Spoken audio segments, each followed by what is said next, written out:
I'd like to say, for the record, that I hate energy-saving light bulbs. LED light bulbs are fantastic. All LED lights are great. They don't use much electricity. They're brilliant in torches, and they're going to be very good on cars and bikes and bicycles and so on.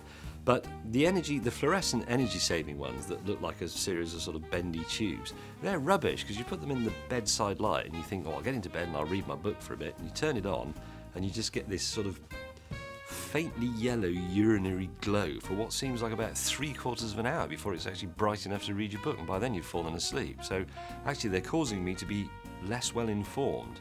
I read less in bed than I used to because I can't wait for the light to warm up. And of course, if you said that to someone who had to read by candlelight with a sconce or by, lighting a little gas burner or something, they'd say, oh, don't be so ridiculous. But, things that are slow in the modern world are annoying. An internet connection that takes 3 seconds to work is infuriating. So a light bulb that takes 3 minutes to become bright is unacceptable. Get rid of them. How high do you think a light bulb rates in man's greatest inventions? Well, the light bulb as an invention is brilliant, actually.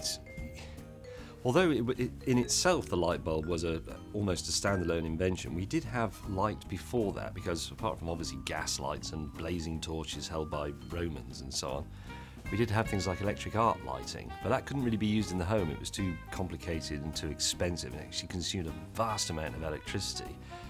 So the light bulb, the idea that you could simply press a switch, assuming you've developed the idea of mains electricity, obviously, but you press a switch and the place is lit up, must have made a massive difference to the world, because prior to that, you'd have fiddly gas lighting, which wasn't very bright and burned your house down, and prior to that, candles, which is why I think the Victorians had so many ghost stories.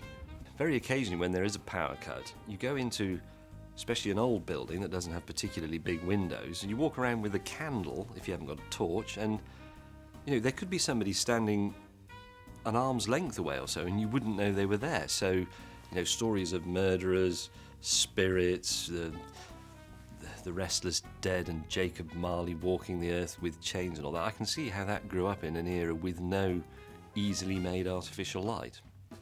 So light bulbs are, cool. Except they're hot, obviously. On the subject of changing light bulbs, are you handy around the house? Yes, I'm quite handy around the house. I'm a reasonably practical man. I have a number of practical, dreary qualifications. The thing that's difficult about changing light bulbs around the house, I've even had a discussion about this on Twitter. Nobody's come up with a very good solution apart from leaving a note, but the problem is, for example, recently the what I still call the big light, the one hanging from the ceiling in my bedroom, broke.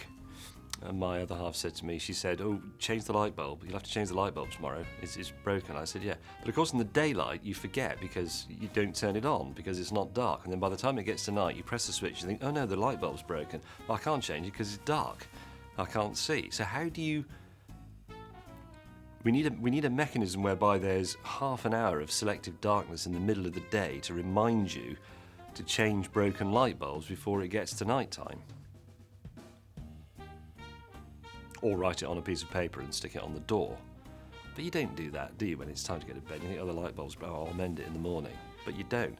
It's actually 4 months since it broke, and I still haven't remembered to change it during the day.